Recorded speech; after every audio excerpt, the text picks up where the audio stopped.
Wow, this is Richard Solomon in aisle 2100, and I have the incredibly good fortune to be with Ralph Baruch, who wrote a book called Television Tightrope, How I Escaped Hitler, Survived CBS, and Fathered Viacom. And I'll tell you, each one is an accomplishment in and of itself. Why don't you talk a little bit about, well, first of all, welcome to our show, and thanks for being here. Thank you. Talk about all three things. If you talk about sort of escaping Hitler and well, my dad was an international lawyer, and so we came from Frankfurt, where I was born, and Hitler came to power in 1933, and very shortly thereafter we had to run away because my dad worked very hard on anti-Nazi activities. We went back to France, and he established his law firm there, and then I went to school there, and then and he volunteered to help the Deuxième Bureau counter-espionage, and the Germans had him on their list. And when they invaded Holland and Belgium in May of 1940 and came closer and closer, my dad had been in Germany and came through Switzerland back, and I said, hey, we've got to get out of here, Paris.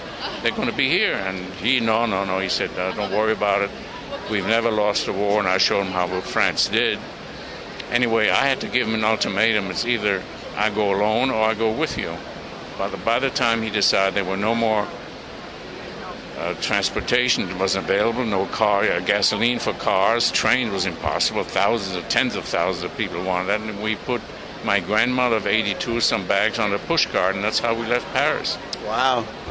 We were on the road for about 2.5 months, bombed, machine gunned, and ended up in Marseille. And through the International Rescue Committee, Mrs. Roosevelt persuaded her husband, because nobody wanted the refugees, to issue 500 visas to endangered intellectuals. And we got 4 of those, but of course we didn't. We got our transit visas through Spain and Portugal, but we didn't get our French exit visa because my dad was on the list. And by then the Germans ran the government in Vichy.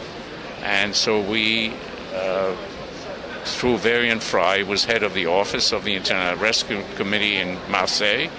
We took a route over the Pyrenees, but my grandmother got so tired, eventually I had to carry her piggyback into Spain. We were not arrested, but put under security in Spain because we didn't have a French exit visa, bribed our way out and got into Spain and Portugal, and eventually booked on a Portuguese ship called the Nyassa, which was made for 200 plus passengers, and they packed over 1,000 by emptying out the holds.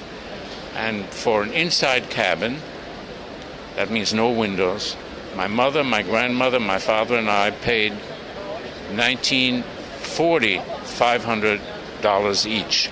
Wow. Which is the equivalent of maybe $5,000, $6,000, $7,000 each today. And we came to New York, and with some difficulties on the ship because it was an old vessel. But anyway, we got here. And I started to work and applied for permission to work. In those days, you did that. Did you go through Ellis Island? No, we docked in Hoboken. Oh, wow. And it was very cold. My relatives got us some warm clothes because we weren't prepared for it. And I started to work in a shoe factory and on weekends at the Apollo Theater on 42nd Street, which was a movie house for French and Russian movies. Eventually, anyway, I got my job. I got a job in radio. Oh, what station? No, I was in music licensing. Oh, really? I worked for CSAC, which is equivalent ASCAP being one of those licensing organizations. And then one day I walked on Broadway, and I walked by a store, and there were about 20, 30 people in front of that store watching a television set with glass magnification because the picture was very small. And I went to the movies and came back 2.5 hours later, and there were about 10 people watching a test pattern. And I said to myself, that's got to be something I want to be involved in. I got myself a job at Dumont Television, Channel 5 here in New York, selling time, and joined CBS in 1954 as a salesman. I eventually became a group president. And in 1968, Frank Stanton, who was then president of CBS, asked me to outline a plan, what we would do if the FCC was successful in prohibiting networks from being engaged in syndication and owning cable. And 2 years later, he called me in and said, I spent many a sleepless night on your plan. I couldn't even remember what he was talking about. It was 2 years later. And we're going to create a new company dealing in syndication and owning cable systems. And so it was, and we were created, and we were spun off. For every 7 shares, you got 1 share of this new company, which Frank Stanton named Viacom, which later became Viacom. And we grew, and we got in cable, and we grew in cable, and then we went to broadcasting. We bought our first UHF station in Hartford, Connecticut, and then we bought some more stations and radio stations. And then in 1985, we bought, after we had started Showtime to compete with HBO, we bought MTV, Nickelodeon, VH1, the movie channel, and half of Showtime from Steve Ross at Warner Communications, as it was then called, now Time Warner, for $590 million. And my board was very nervous, and because, it was a lot of money then. Today, it's, I don't know what it's worth, $60, $80 billion, maybe. Yeah. Or more. Or more. And in 1987, Sumner Redstone bought Viacom. In the late 1970s, a fellow named Irving Kahn had gone to jail. He was in the cable business, and all the cable stocks went way down. And our stock went to 2 5/8, and it's subsequently split twice. So Sumner Redstone bought the company for the equivalent of $222 a share. So we did very well for our shareholders.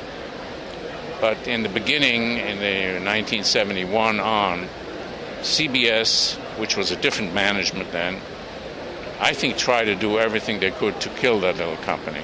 Why? I'll never know. I never found out. They named a CEO to be who never became CEO. I became the CEO when it spun off. His nickname was CBS was Chief Crazy Horse. Our general counsel was an alcoholic. I mean, they tried to get rid of all the bad people at CBS, put them into Viacom, or Viacom as it was then called. A lot of the CBS people sold their stock right away when they got the stock. So, but it was successful, and look what it's doing today. And in 1999, little Viacom turned around and bought CBS for $30-some-odd billion. So what keeps you busy today? I know. First of all, I'm sure you're very, very proud of the book. Well, I'm on the board of Carnegie Hall until later this month. After 24 years, I've decided I don't want to do that anymore. I've been vice chairman there and headed a lot of committees and raised a lot of money. I'm also on the board of Lenox Hill Hospital and also on the board of Channel 13 here in New York. Sure. So that keeps me busy, and writing a book.